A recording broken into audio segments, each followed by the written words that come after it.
বিসর্জন যাত্রা মায়ের বিদায় বেলা। আবারও একটা বছরের অপেক্ষা। আজ রবিবার কলবাস গ্রামে মা কালীর বিসর্জন। শ্মশান কালী পুজো ও মিলনানুষ্ঠানের শেষ প্রহরে বিষাদের সুর কলবাস গ্রামের কোনায় কোনায়। মায়ের এবার ফেরার পালা।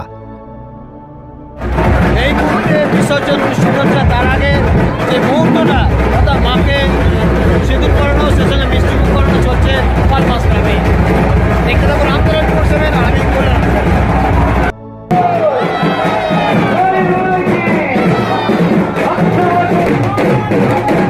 প্রথা মেনে গ্রামের মানুষজন মা কালীর বিসর্জনের আগে সমস্তটা রীতি মেনে পালন করছেন।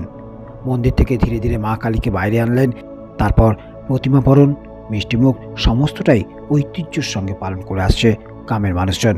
এবার বিদায় জানানোর পালা। চোখে জল রেখেই আজ কলবাস গ্রামের গ্রামবাসীরা মা কালীকে বিদায় জানাবে। সব কিছুর মধ্যেই ফের শুরু অপেক্ষা।